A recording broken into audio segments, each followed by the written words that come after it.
അനുഗ്രഹിക്കട്ടെ. ഇത്രത്തോളം സമയം കർത്താവിൻ്റെ പാദപീഠത്തിലായിരിക്കാൻ ദൈവമായ കർത്താവ് ഇടയാക്കിയ അവൻ്റെ സ്നേഹത്തിനായി സ്തോത്രം ചെയ്യുന്നു. നാം ദൈവസന്നിധി വരുമ്പോൾ അതിൻ്റെ സന്തോഷം അനുഭവിച്ചിട്ടേ പോകാവുള്ളൂ. ദൈവസന്നിധി വരുന്നൊരു സന്തോഷമാണ്. ദൈവസന്നിധി വരുന്നത് സന്തോഷത്തിന് വേണ്ടിയാണ് നമ്മൾ വരുന്നത്. അപ്പോൾ നമ്മൾ സന്തോഷിക്കണം, ദൈവത്തെ സന്തോഷിക്കണം. പട്ടിണിയാണെങ്കിലോ പ്രയാസമാണെങ്കിലോ, പഴയകാലത്തെ പിതാക്കന്മാർ ഇറങ്ങിത്തിരിക്കുമ്പോൾ അവർക്ക് പട്ടിണിയാണ്. ഒരു കൊട പോലും അവർക്ക് പിടിക്കാനില്ല. പഴയകാലത്ത് ചേമ്പലയൊക്കെ ചൂടിയാണ് സഭായോഗത്തിന് പ്രായമുള്ളവർ പൊയ്ക്കൊണ്ടിരുന്നത്. അത് ഇന്നുള്ളവർക്ക് നമുക്ക് പറഞ്ഞാൽ പോലും മനസ്സിലാകത്തില്ല. ചീമച്ചേമ്പിൻ്റെ ഇല തണ്ടേപ്പടി വെട്ടിയിട്ട് അതുമായിട്ട് പോരുന്ന ആളുകൾ ചൂട്ട് കറ്റ കെട്ടി, നേരത്തെ പെന്തക്കോസ് വീടുകളിൽ, പ്രാർത്ഥനയുള്ള വീടുകളിൽ ചെയ്യുന്നൊരു പണിയുണ്ട്. തെങ്ങിൻ്റെ ചൂട്ടും ഇങ്ങനെ തെങ്ങിൻ്റെ അതെല്ലാം കൂടി ഇറുക്കിലുള്ളതും കമ്പും എല്ലാം കൂടെ പ്രത്യേകം കെട്ടി അവർ വെക്കും. ഒരു ചൂട്ട് പോരാ, കെട്ടി അവർ വെക്കും. കാരണം മീറ്റിങ്ങിന് രാത്രി പോകാൻ വേണ്ടി ആ ചൂട്ടും വീശിക്കൊണ്ടാണ് പോകുന്നത്. എന്നാലും അതിനകത്ത് എന്തുണ്ട്? ഒരു സന്തോഷമുണ്ട്. അങ്ങനെയൊക്കെ അനുഭവമുണ്ട്. അവരുടെയൊക്കെ അനുഭവങ്ങൾ കേൾക്കണം. ഹല്ലേലൂയ. കുമ്പനാട് ബൈസ്കൂൾ ആരംഭിച്ചത് ഒരു മാങ്ങാപ്പൂളയിൽ ആരംഭിച്ചെന്നാണ് പറയുന്നത്. എന്നുവെച്ചാൽ ഒന്നും കൊടുക്കാനില്ല ബൈസ്കൂളിൽ പിള്ളേർക്ക്. അപ്പോൾ അവിടെ നിന്ന് മൂവാണ്ടം മാങ്ങ ഏതിൻ്റെ മാങ്ങ കുറേ പറിച്ചുകൊണ്ട് വന്ന് പിള്ളേർക്ക് അരിഞ്ഞു കൊടുത്താണ് അത് ആരംഭിച്ചത്. ഇന്ന് ലോകത്ത് ഇത്രയും വലിയൊരു പ്രസ്ഥാനമായി തീരുവാൻ ആ പ്രസ്ഥാനത്തിനിടയായി. സ്തോത്രം. നമ്മൾ ശ്രദ്ധിക്കണേ. സ്തോത്രം. അപ്പോൾ ഇല്ലായ്മയുടെ മധ്യത്തിലാണ് നമുക്ക് പണം ഉണ്ടാകുമ്പോഴല്ല സന്തോഷം വരുന്നത്. ഇല്ലായ്മയുടെ മധ്യത്തിൽ നമുക്ക് സന്തോഷിപ്പാൻ കഴിയും. ഹല്ലേലൂയ. ഇല്ലായ്മയുടെ മധ്യത്തിൽ ചില ആളുകൾ എന്തോ ഒരു തൃപ്തിയായിട്ട് പറയുന്നുണ്ടെന്നറിയാമോ? എനിക്ക് ആവശ്യത്തിനുണ്ട് എന്ന് വെച്ചാൽ വലിയ കാറോ വീടോ ഉണ്ടായിട്ടല്ല, എനിക്ക് മതി, അത് മതി, എൻ്റെ ജോലി മതി, അതുകൊണ്ട് ഞാൻ ജീവിച്ചോളാം. കാരണം ഒത്തിരി മോഹങ്ങൾ അവരെ വ്യാപിക്കുന്നില്ല. ഒത്തിരി കാര്യങ്ങൾ അവർ വ്യാപരിക്കുന്നില്ല. ഉള്ളതുകൊണ്ട് തൃപ്തിപ്പെട്ടു പോകാൻ ആയിരിക്കണം. നമ്മൾ ആത്മീയമായ ആളുകൾ ദൈവദാസന്മാർ ഉപദേശം കൂടെ പറഞ്ഞു പോയാലേ പറ്റത്തുള്ളൂ. ഉള്ളതുകൊണ്ട് തൃപ്തിപ്പെടാൻ നമ്മൾ പഠിക്കണം. നമ്മുടെ വരുമാനമനുസരിച്ച് ചിലവാക്കാൻ നമ്മൾ പഠിക്കണം. വരുമാനമനുസരിച്ച് മാത്രമേ ചിലവാക്കാവുള്ളൂ. ഇല്ലെങ്കിൽ നമ്മൾ വല്ലാത്ത പ്രതിസന്ധിയിലാകും. നമ്മുടെ വരുമാനമനുസരിച്ച് എന്തെങ്കിലും ഒരു മിച്ചമെങ്കിലും നമ്മൾ നമ്മുടെ യാത്രയിൽ പിടിച്ചിരിക്കണം. എന്തെങ്കിലും ഒരു മിച്ചം, കടമല്ല, എന്തെങ്കിലും. അത് നമ്മൾക്കിപ്പം പെട്ടുപോയാൽ നമ്മൾ പെട്ടുപോകും. ഇനി അതിൽ നിന്നൊരു റിക്കവറി നമുക്ക് വേണം. സ്തോത്രം. ഹല്ലേലൂയ. എല്ലാവരോടും, ചെറുപ്പക്കാരോടെല്ലാം എനിക്ക് ഓർപ്പിക്കാനുള്ളത്, നമ്മുടെ ജീവിതയാത്രയിൽ ഉള്ളതുകൊണ്ട് തൃപ്തിപ്പെടാനും ഉള്ളതുകൊണ്ട് ജീവിക്കാനും പഠിക്കണം. ഹല്ലേലൂയ. സ്തോത്രം. ഹല്ലേലൂയ. ഞങ്ങൾക്കിപ്പം വേണമെങ്കിൽ ഉച്ച കഴിഞ്ഞ് ഈ വണ്ടി എടുത്തുകൊണ്ട് ഉച്ച കഴിഞ്ഞ് കമ്മിറ്റിയുണ്ട്. എവിടെയെങ്കിലും പോയി നല്ല ആഹാരം ഹോട്ടലിൽ പോയി കഴിക്കാം. പിള്ളേരും ആരുമില്ല, ഞങ്ങൾക്ക് രണ്ടുപേരും കൂടെ തിന്നാം. പക്ഷേ ഞങ്ങളിനി ഉള്ളതുകൊണ്ട് ഇവിടെ തൃപ്തിപ്പെടുകയുള്ളൂ. പറ്റുകയില്ലാഞ്ഞിട്ടല്ല, പിശുക്കായിട്ടല്ല, അങ്ങനെ തൃപ്തിപ്പെട്ടു പോയാൽ എന്നും ഇങ്ങനെ അങ്ങ് പോകാം. ഹല്ലേലൂയ. അതുകൊണ്ട് ഉള്ളതുകൊണ്ട് നമ്മൾ സന്തോഷിക്കുക. ഉള്ളതുകൊണ്ട് ഓണം പോലെ സന്തോഷിക്കുക. സ്തോത്രം. അപ്പോൾ നമുക്ക് സന്തോഷം ഉണ്ടാകും. ഞായറാഴ്ച വരുമ്പം എന്ത് വേണം? സന്തോഷം ഉണ്ടാകണം. ദൈവത്തെ ആരാധിക്കുന്ന നമ്മളൊരു സന്തോഷമായിട്ട് കാണണം. ദൈവത്തെ മഹത്വപ്പെടുന്ന ഒരു സന്തോഷമായിട്ട് കാണണം. വെറുതെ വന്നു പോയി എന്നുള്ളതല്ല. നമ്മുടെ മനസ്സ് ഏകാഗ്രമായിരിക്കണം. കയീനും ഹാബേലും യാഗം കഴിപ്പാൻ പോയി. ഹാബേലിൻ്റെ യാഗത്തിൽ ദൈവം പ്രസാദിച്ചു, കയീൻ്റെ യാഗത്തിൽ പ്രസാദിച്ചില്ല. കയീൻ്റെ യാഗത്തിൽ പ്രസാദിക്കാതെ വരുമ്പോൾ നമുക്ക് ദേഷ്യം വരും. നമുക്ക് ആരാധന കഴിഞ്ഞ് ദേഷ്യം വരുന്നുണ്ടെങ്കിൽ നമ്മൾ ശ്രദ്ധിക്കണം, നമ്മുടെ യാഗത്തിൽ ദൈവം എന്ത് ചെയ്തില്ല? പ്രസാദിച്ചില്ലെന്ന് മനസ്സിലാക്കണം. ഹല്ലേലൂയ. ദേഷ്യം പിടിപ്പിക്കാനുള്ള പല കാര്യങ്ങളും ചിലപ്പോൾ ഉണ്ടാക്കിയെന്ന് വരും. പിള്ളേരായിട്ടും വലിയവരായിട്ടും എല്ലാവരുമായിട്ട് ഉണ്ടാക്കിയെന്ന് വരും. ഹല്ലേലൂയ. ചിലപ്പോൾ അബദ്ധത്തിലും പറ്റും. കഴിഞ്ഞ ദിവസം ഞാൻ വായിച്ചപ്പോൾ ഞാൻ മനസ്സിലാക്കി, കോഴിക്കോട് ഒരു ഉമ്മ ചക്ക വെട്ടിക്കൊണ്ടിരിക്കുക. വെട്ടുക. 13 വയസ്സുള്ളൊരു കൊച്ചൻ ഓടി വന്ന ഇങ്ങോട്ട്, ആ പിടിച്ച കത്തിയിലോട്ട് വീണു. ചക്ക വെട്ടിക്കൊണ്ടിരുന്ന കത്തിയിലോട്ട്, അത് കഴുത്തേലോട്ട് കയറി. ആ കൊച്ച് അപ്പം തന്നെ മരിച്ചു. നിങ്ങൾ ആ വീട്ടിലെ ദുഃഖം ഒന്ന് ആലോചിച്ച് നോക്കിക്കേ. ആ വീട്ടിലെ ദുഃഖം ഒന്ന് ആലോചിച്ച് നോക്കി. അവർ സ്വാഭാവികമായിട്ട് ചെയ്ത കാര്യം എനിക്കിപ്പോഴും മനസ്സിലാകുന്നില്ല അത് എങ്ങനെയാണ് സംഭവിച്ചതെന്നുള്ളത്. ചക്ക വെട്ടിക്കൊണ്ടിപ്പോൾ അവൻ ആ കത്തിയിലോട്ടും അവൻ ഓടി വന്നങ്ങോട്ട് വന്നതായിരിക്കും, വന്നങ്ങ് വീണ് കഴിഞ്ഞപ്പോഴത്തേക്ക് സ്തോത്രം കഴുത്ത് മുറിഞ്ഞു, ആൾ കൊച്ചു മരിച്ചു. അപ്പോൾ എത്രയെത്ര പ്രശ്നങ്ങളാണ് ലോകത്തിലുള്ളത്. അതിൽ നിന്നെല്ലാം ദൈവം നമ്മെ വിടുവിച്ച് കാക്കുകയാണ്. നമ്മൾ വാഹനം ഓടിച്ച് നമ്മൾ സൂക്ഷിച്ചെന്ന് പറഞ്ഞിട്ട് കാര്യമില്ല. എതിരെ വരുന്നവൻ സൂക്ഷിച്ചില്ലെങ്കിൽ വലിയ പാടാണ്. എതിരെ വരുന്നവൻ സൂക്ഷിച്ച്, എനിക്കിപ്പോൾ രാത്രി 2 വീലർ ഓടിക്കാൻ പറ്റത്തില്ല. 2 വീലർ ഓടിച്ചാൽ ഞാൻ നിർത്തി കൊടുക്കണം, വണ്ടി സൈഡ് ചവിട്ടുക. വണ്ടി പോകുമ്പം മറ്റേ വണ്ടി പോയിട്ടേ പോകത്തുള്ളൂ. വണ്ടി ഓടിക്കാൻ അറിയാൻ കഴിഞ്ഞിട്ടില്ല. 10-50 വർഷം മുമ്പ് വണ്ടി പഠിച്ചതാണ്. പക്ഷേ പറ്റത്തില്ല, കർത്താവ് കാക്കണം. സ്തോത്രം. ഇന്ന് എൻ്റെ ചിന്തയിലേക്ക് വന്നത് അപ്പോസ്തലപ്രവൃത്തികളുടെ പുസ്തകം 20-ാം അധ്യായം 24 വാക്യങ്ങളാണ്. നമ്മുടെ ധന്യനായ പൗലോസ് ഏഷ്യ മൈനറിലെ ഏഷ്യയിലെ സുവിശേഷ വേല കഴിഞ്ഞിട്ട് അവിടുത്തെ ഒരു യാത്രയയപ്പ് മീറ്റിംഗ് ആണത്. സുവിശേഷ വേല കഴിഞ്ഞിട്ട് അതിലൊരു യാത്രയയപ്പ് മീറ്റിംഗ് ആണത്. വായിക്കാം. സ്തോത്രം. എങ്കിലും ഞാൻ എൻ്റെ പ്രാണനെ വിലയേറിയതായി എണ്ണുന്നില്ല. അവിടെ പൗലോസ് പറയുകയാണ്, എൻ്റെ പ്രാണനെ ഞാൻ വിലയേറിയതായിട്ട് എന്ത് ചെയ്യുന്നില്ല, എണ്ണുന്നില്ല. തൻ്റെ പ്രാണനെ, തന്നോട് ഒത്തിരി ആളുകൾ പ്രവചനം പറയുന്നുണ്ട്, നീ യെരൂശലേമിൽ കൊല്ലപ്പെടും, അല്ലെങ്കിൽ യെരൂശലേമിൽ നീ ബന്ധനസ്ഥനാകുമെന്നെല്ലാം പറയുന്നുണ്ട്. അപ്പോൾ താൻ പറയുകയാണ്, എൻ്റെ പ്രാണനെ ഞാൻ വിലയേറിയതായി കാണുന്നില്ല. നിങ്ങളൊരു മർമ്മം മനസ്സിലാക്കണം. നമ്മുടെ പ്രാണനാണ് നമുക്ക് വലുത്. പക്ഷേ ഈ പ്രാണനേക്കാളിൽ വലുതായ ഒരു കാര്യമാണ് ദൈവവുമായിട്ടുള്ള ബന്ധം. ഹല്ലേലൂയ. കാരണം ദൈവവുമായിട്ടുള്ള ബന്ധമെന്ന് പറയുമ്പോൾ പ്രാണനേക്കാളിൽ വലുതാണ്. അതുകൊണ്ട് ഇവിടെ പറയുകയാണ്, എൻ്റെ പ്രാണനെ ഞാൻ വിലയേറിയതായിട്ട് എന്ത് ചെയ്യുന്നില്ല, എണ്ണുന്നില്ല. നമുക്കുള്ളതും നമ്മുടെ സ്വത്തും നമ്മുടെ കാര്യത്തും എല്ലാം വില നമുക്ക്.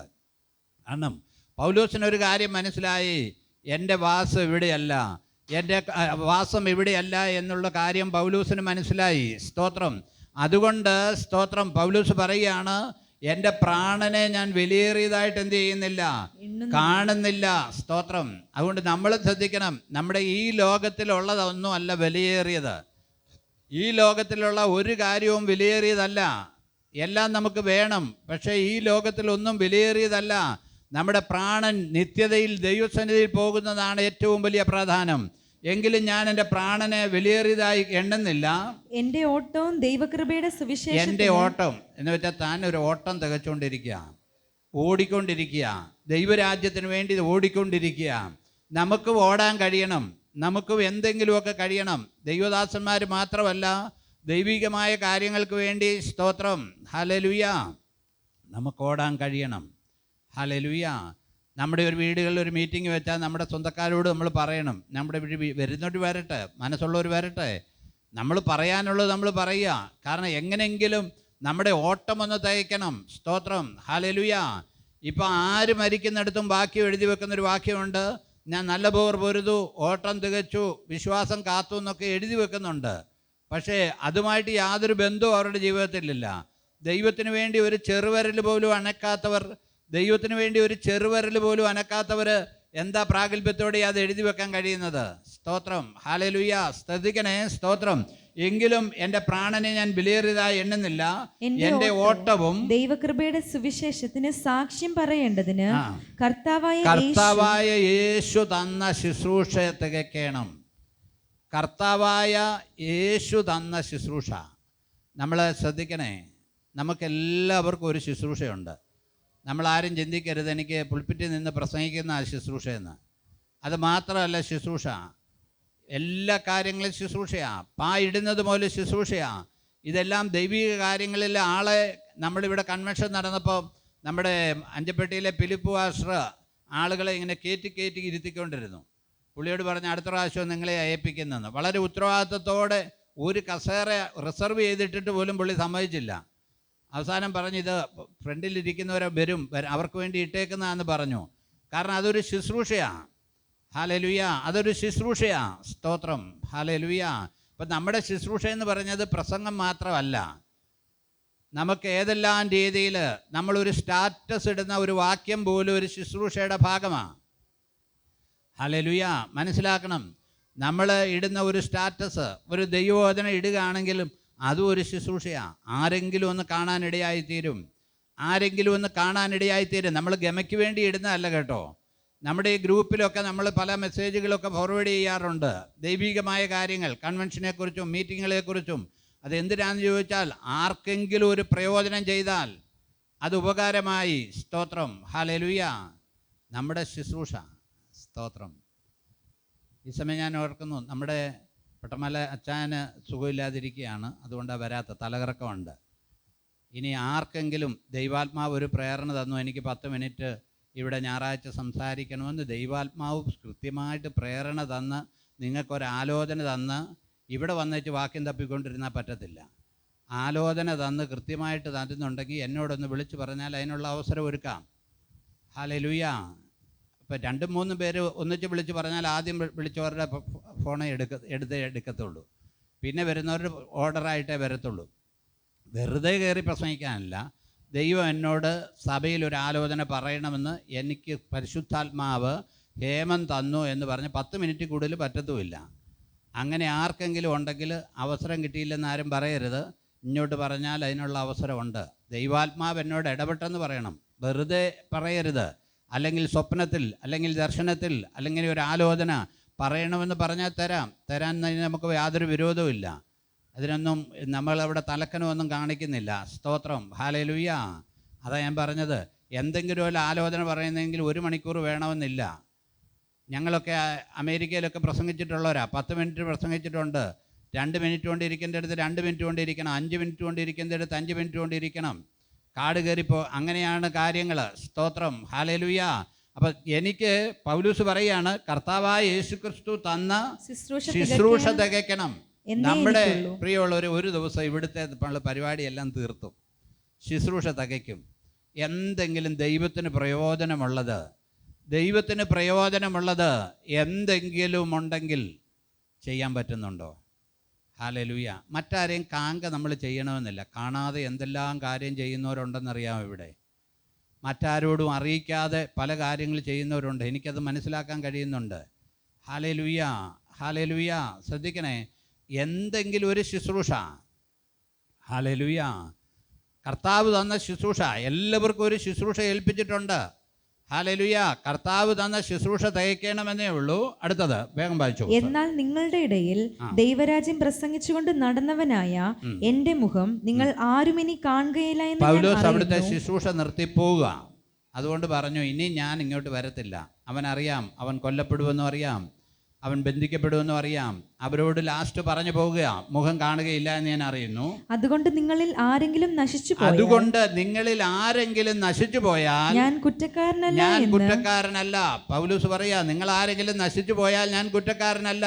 അടുത്തത്, എന്ന് ഞാൻ ഇന്നേ ദിവസം നിങ്ങളോട് സാക്ഷ്യം പറയുന്നു. ദൈവത്തിന്റെ ആലോചന ഒട്ടും മറച്ചു വെക്കാതെ ഞാൻ മുഴുവനും അറിയിച്ചു തന്നിരിക്കുന്നു. അത് ശ്രദ്ധിക്കണേ, ദൈവത്തിന്റെ ആലോചന, ദൈവം പറയുന്ന കാര്യങ്ങൾ, ദൈവത്തിൻ്റെ ആലോചന ഒട്ടും മറച്ചു വെക്കാതെ ഞാൻ പറഞ്ഞെന്ന്. ഹല്ലേലൂയ. ഇനി ദൈവത്തിൻ്റെ ആലോചന നമ്മളോട് വ്യക്തിപരമായി ആരോടെങ്കിലും ഉണ്ടെങ്കിൽ അവരോട് വ്യക്തിപരമായി നമുക്ക് ചെന്ന് പറയാം. സഭയിൽ അവസരം ഉണ്ടാക്കിയിട്ട് ഒന്നിച്ചിരുന്ന് പറയണമെന്നില്ല. വ്യക്തിപരമായിട്ട് ആർക്കെങ്കിലും ഒരാളെക്കുറിച്ച് ഒരു ആലോചന പറയണമെങ്കിൽ, സ്തോത്രം, അത് നമുക്ക് ചെന്ന് പറയാം. അത് മറച്ചു വെക്കാതെ പറയാം. സ്തോത്രം, ഹല്ലേലൂയ. ദൈവാലോചന ഒട്ടും മറച്ചു വെക്കാതെ ഞാൻ മുഴുവനും അറിയിച്ചു തന്നു. സ്തോത്രം. എനിക്ക് നല്ല പ്രാഗൽഭ്യമാണ്. നമ്മുടെ സെൻറ്ററിലും നമ്മുടെ സഭയിലും ആവശ്യം വേണ്ടുന്ന എല്ലാം പറഞ്ഞിട്ടുണ്ട്. ഏറ്റെടുക്കാത്ത കുഴപ്പം മാത്രമേ ഉള്ളൂ. ഒട്ടും മറച്ചു വെക്കാതെ ദൈവം എൻ്റെ ഹൃദയത്തിൽ നിന്ന പ്രേരണ ആരുടെയും മുഖം നോക്കാതെ പറഞ്ഞിട്ടുണ്ട്. സ്തോത്രം. ഒട്ടും മറച്ചു വെക്കാതെ പൗലോസ് അവരോട് പറയുക, ഇനി നിങ്ങൾ ആരെങ്കിലും നശിച്ചു പോയാൽ ഞാൻ ഉത്തരവാദിയല്ല. എല്ലാ കാര്യവും ഒട്ടും മറച്ചു വെക്കാതെ പറഞ്ഞിട്ടുണ്ട്. അടുത്തത്, നിങ്ങളെ തന്നെയും താൻ സ്വന്തം രക്തത്താൽ സമ്പാദിച്ചിരിക്കുന്ന ദൈവത്തിന്റെ സഭയെ മേയ്പാൻ. ദൈവമാണ് ആടുകളെ ഉടയവൻ, ദൈവമാണ് ആത്മാക്കളെ വിടുവിക്കുന്നവൻ. ആർക്കും ഒരു പുകഴ്ചയും പറയാനില്ല കേട്ടോ. ഒരു ദൈവദാസന് ഒരു പുകഴ്ചയും പറയാനില്ല. ഏതെങ്കിലും ഒരാൾ വിടുവിക്കപ്പെടണമെങ്കിൽ കർത്താവ് അവൻ്റെ ഹൃദയത്തിൽ പ്രേരണ കൊടുക്കണം. അതിന് നമ്മളൊരു നിമിത്തമാണെന്നുള്ളതല്ലാതെ വേറെ ഒന്നുമല്ല. ഒരു പാസ്റ്റർമാരും ആടുകൾക്ക് വേണ്ടി ജീവൻ കൊടുത്തിട്ടില്ല. ഒരു പാസ്റ്റർമാരും രക്തം ഉരുട്ടിയതുകൊണ്ടല്ല സഭ വിടുവിക്കപ്പെട്ടത്. കർത്താവായ യേശു ക്രിസ്തു തൻ്റെ ചങ്കിലെ ചോരയാൽ നമ്മളെ വിടുവിച്ചതാണ് സഭയുടെ അടിസ്ഥാനമായ കാര്യം. യേശു ക്രൂശിൽ ചൊരിഞ്ഞ രക്തം കൊണ്ടാണ് പാപമോചനമുണ്ടായത്. ഹല്ലേലൂയ. നമുക്കറിയാം, നമ്മുടെ ഇടകളിലൊക്കെ വലിയ വലിയ പാസ്റ്റർമാരുണ്ട്, കൊച്ചു കൊച്ചു പാസ്റ്റർമാരുണ്ട്. ഇങ്ങനെ പാസ്റ്റർമാരെയൊക്കെ ഗണം തിരിച്ചെടുക്കുന്ന ആളുകളുണ്ട്. വിദേശ രാജ്യങ്ങളിലേക്ക് വലിയ സഭകളിൽ കിട്ടണമെങ്കിൽ ഇൻ്റർവ്യൂ ഒക്കെ നടത്തി പ്രത്യേക കാര്യങ്ങൾ ചെയ്ത് അവരുടെ പഠിപ്പും വിദ്യാഭ്യാസവും അവർ ഒരു പ്രാവശ്യം ശുശ്രൂഷിച്ച് കാണിക്കുകയും ഒക്കെ ചെയ്താലേ അവർക്ക് കിട്ടത്തുള്ളൂ. എൻ്റെ ചിന്തയെ പറഞ്ഞാൽ അങ്ങനെ പോകുന്നതിലും വേഗം പോകാത്തതാണ്. കാരണം സഭയിലെല്ലാം ചെന്ന് എന്ന് വെച്ചാൽ അവരുടെ മുമ്പിൽ ഒരു 3 വർഷത്തേക്ക് അല്ലെ 4 വർഷത്തേക്ക് ഒരു തൊഴിലിന് വേണ്ടിയാണ് ചെല്ലുന്നത്. അപ്പം അവരുടെ ഇത് തെളിയിക്കണം. അത് തെളിയിച്ചിട്ട് വേണം. എന്ന് വെച്ചാൽ പ്രസംഗിച്ച് നോക്കി ചിലപ്പോൾ സഹോദരന്മാർക്ക് ഇഷ്ടപ്പെടും, സൗര്യമാർക്ക് ഇഷ്ടപ്പെടത്തില്ല. ചില സഭകളിലൊക്കെ 10ഉം 12 സഭയുടെ പേരെടുത്ത് പറയുന്നില്ല, കാരണം ഇത് ലൈവ് പോകുന്നതുകൊണ്ട് 10ഉം 12ഉം ആളുകളെ ഇൻ്റർവ്യൂ ചെയ്യും. അതിൽ ഇഷ്ടപ്പെട്ടവരെ മാത്രമേ എടുക്കത്തുള്ളൂ. അവർക്ക് അത്രയും നാളത്തേക്ക് ഒരു തൊഴിൽ കൊടുക്കും. തൊഴിലെന്നേ അതിന് പറയാൻ പറ്റുള്ളൂ. ഹല്ലേലൂയ. ഞാൻ പറഞ്ഞത്, സ്തോത്രം, ഈ വലിപ്പവും ചെറുപ്പവും എല്ലാം ഇവിടെ ഉള്ളൂ. ഹല്ലേലൂയ. പരസ്യയോഗങ്ങളും പരസ്യമായി ഒച്ച മൈക്ക് കൊണ്ട് വിളിച്ചു പറഞ്ഞ് നടക്കുന്ന അനേക ദൈവദാസന്മാരുണ്ട്. അവർക്ക് കിട്ടുന്ന പ്രതിഫലം വലിയ സഭയിൽ ലക്ഷങ്ങൾ സ്തോത്രകാഴ്ച ഇതും കിട്ടുന്നവർക്ക് കിട്ടത്തില്ലെന്ന് തീർച്ചയായും ഉറപ്പാണ്. ഹല്ലേലൂയ.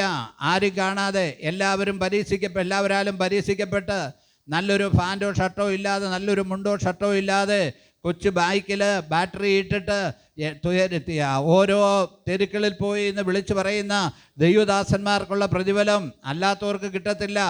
അല്ലാത്തവർക്ക് ആ സ്തോത്രകാഴ്ചയും ദശാംശവും ഒക്കെ മേടിച്ച് കിട്ടിയ പ്രതിഫലം കിട്ടിപ്പോയി. അതിനെതിരല്ല ഞാൻ പറയുന്നത്. ഇതൊന്നുമില്ല അവർക്ക്. സ്തോത്രം. ഹല്ലേലൂയ. കർത്താവ് തൻ്റെ രക്തം കൊടുത്താണ് ആടുകളെ സമ്പാദിച്ചത്. താഴോട്ട് വായിക്കാം. ദൈവത്തിന്റെ സഭയെ മേയ്പ്പാൻ പരിശുദ്ധാത്മാവ് നിങ്ങളെ അധ്യക്ഷരാക്കി വെച്ച ആട്ടിൻകൂട്ടം മുഴുവനെയും. ദൈവത്തിന്റെ സഭയെ മേയ്പ്പാൻ പരിശുദ്ധാത്മാവാക്കി വെച്ചിട്ടുണ്ടെങ്കിലേ ഇതിനിടങ്ങാവുള്ളൂ. എല്ലാവരും ശ്രദ്ധിച്ചൊന്ന് കേൾക്കണേ. പരിശുദ്ധാത്മാവ് നമ്മളെ ഏൽപ്പിച്ചിട്ടുണ്ടെങ്കിൽ മാത്രമേ ദൈവസഭയെ ഭരിക്കാൻ പറ്റുള്ളൂ. എല്ലാവരും കയറി ദൈവസഭയെ ഭരിക്കരുത്. എല്ലാവരും കയറി സ്റ്റിയറിംഗ് പിടിക്കരുത്.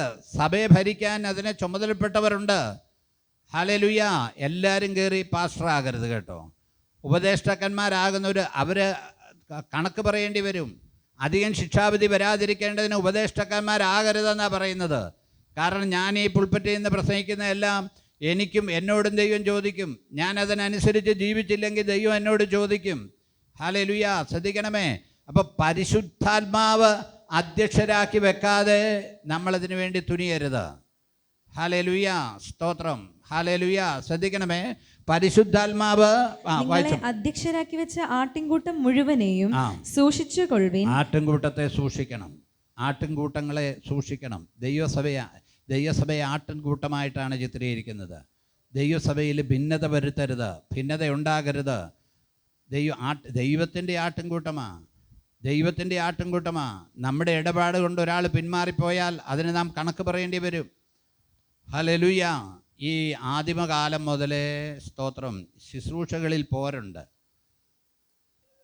മോശ ഇറങ്ങിത്തിരിച്ച് മോശ ദൈവത്തോട് പറഞ്ഞ, എന്നെ വേണ്ട, ഞാൻ വിക്കനാ, എനിക്ക് സംസാരിക്കാൻ അറിഞ്ഞുകൂടാ, എന്നെ ആക്കരുത് എന്നെല്ലാം പറഞ്ഞിട്ടപ്പോഴും കർത്താവ് അവനെ കൊണ്ട് സമ്മതിപ്പിച്ചു. അവന് സഹായിയായി അഹരോനെ കൊടുത്തു. അവസാനം ദൈവം ഏൽപ്പിച്ച ശുശ്രൂഷയെ അവൻ ചെയ്തുകൊണ്ടിരിക്കുമ്പോൾ ഒരു കൂട്ടം ആളുകൾ പറഞ്ഞു, നിന്നോട് മാത്രമല്ല ദൈവം ഇടപെട്ടിട്ടുള്ളത്, ഞങ്ങളോടും ഇടപെട്ടിട്ടുണ്ട്, ഞങ്ങളും ശുശ്രൂഷകരാ.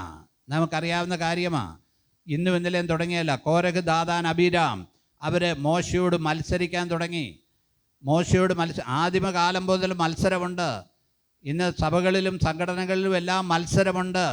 ഇത് ഇന്നും ഇന്നലെയും തുടങ്ങിയതല്ല, ആദിമകാലത്ത് തുടങ്ങിയതാണ്. അവർ പറയുക, ഞങ്ങൾക്കൂടെയും ദൈവം സംസാരിച്ചിട്ടുണ്ട്, അതുകൊണ്ട് നീ വലിയ ആളാകണ്ട. നമുക്കറിയാം ആ കാര്യങ്ങളൊക്കെ. ദൈവത്തിൻ്റെ കോപം ജ്വലിച്ചു. ദൈവം ജനത്തെ നീക്കിക്കളയാൻ ശ്രമിച്ചു.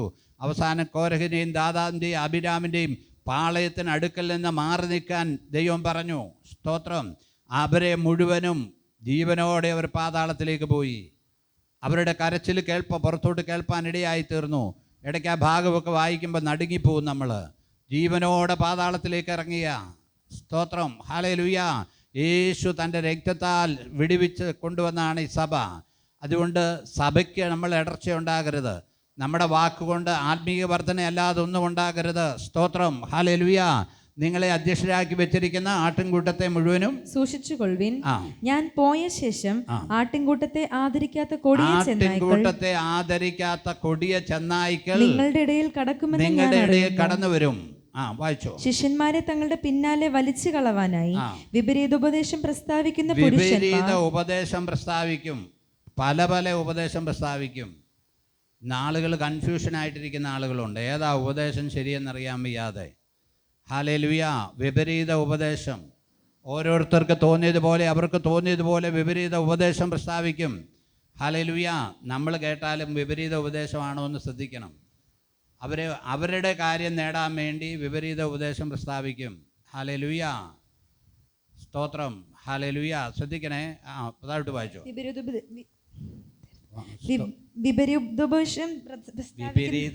വിപരീത ഉപദേശം പ്രസ്താവിക്കുന്ന പുരുഷന്മാർ നിങ്ങളുടെ ഇടയിൽ നിന്നും എഴുന്നേൽക്കും. അതുകൊണ്ട് ഉണർന്നിരിപ്പിൻ. ഞാൻ 3 സംവത്സരം രാപ്പകൽ ഇടവിടാതെ കണ്ണുനീർ വാർത്തുകൊണ്ട്. പൗലോസിന്റെ സങ്കടം സഭയ്ക്ക് വേണ്ടി. കാരണം അവിടുന്ന് ഏഷ്യ മൈനറിയും പോവുക.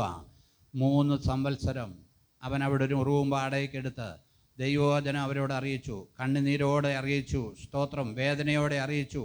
അത് മാത്രമല്ല, അവനൊരു അധ്വാനിയായിരുന്നു. സ്വന്തം കൈ കൊണ്ട് അധ്വാനിച്ചാണ് അവനത് ചെയ്തത്. അത് വേഗം വായിച്ച് അവസാനിപ്പിച്ചു. ഞാൻ 3 സംവത്സരം രാപ്പകൽ ഇടവിടാതെ കണ്ണുനീർ വാർത്തുകൊണ്ട് ഓരോരുത്തന് ബുദ്ധി പറഞ്ഞു തന്നത് ഓർത്തുകൊള്ളുവീൻ. നിങ്ങൾക്ക് ആത്മീക വർധന വരുത്തുവാനും സകല വിശുദ്ധന്മാരോട് കൂടെ അവകാശം തരുവാനും കഴിയും. നിങ്ങൾക്ക് ആത്മീക വർധന വരുത്തുവാനും സകല വിശുദ്ധന്മാരോടുകൂടി അവകാശം തരുവാനും തന്നെ. അടുത്തത് തരുവാനും കഴിയുന്ന ദൈവത്തിലും അവന്റെ കൃപയുടെ വചനത്തിലും ഞാൻ ഇപ്പോൾ നിങ്ങളെ ഭരമേൽപ്പിക്കുന്നു. ആരുടെയും വെള്ളിയോ പൊന്നോ വസ്ത്രമോ. പ്രാഗൽഭ്യം കണ്ടോ?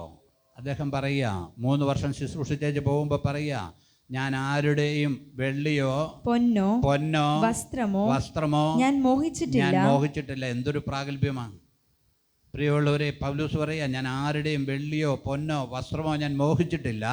എന്റെ മുട്ടിനും എന്നോടുകൂടെയുള്ളവർക്കും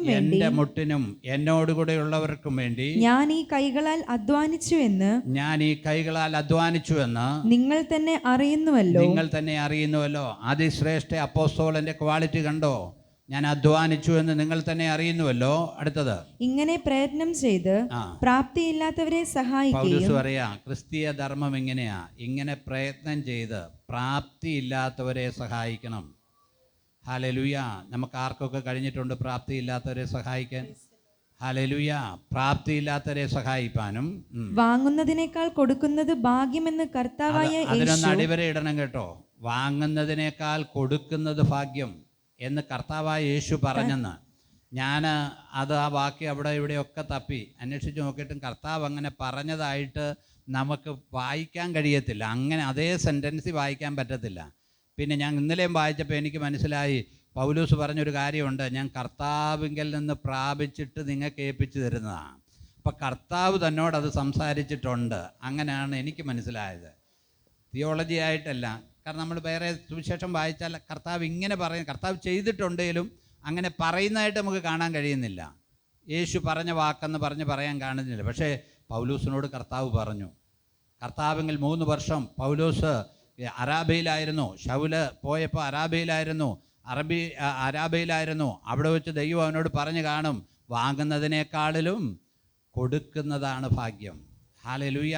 അതുകൊണ്ട് ഈ വാങ്ങണമെന്നുള്ളൊരു ചിന്ത നമ്മളിൽ നിന്ന് മാറണം.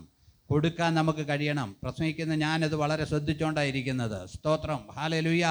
വാങ്ങുന്നതിനേക്കാൾ കൊടുക്കുന്നത് ഭാഗ്യമെന്ന് കർത്താവായ യേശു താൻ പറഞ്ഞ വാക്ക് ഓർത്തുകൊള്ളുകയും വേണ്ടത് എന്ന് ഞാൻ എല്ലാം കൊണ്ടും നിങ്ങൾക്ക് ദൃഷ്ടാന്തം കാണിച്ചിരിക്കുന്നു. ഇന്ന് പകലിൽ നമ്മുടെ കണ്ണുകളെ അടയ്ക്കാൻ നമുക്ക് പ്രാർത്ഥിക്കാം. നമ്മുടെ ശുശ്രൂഷ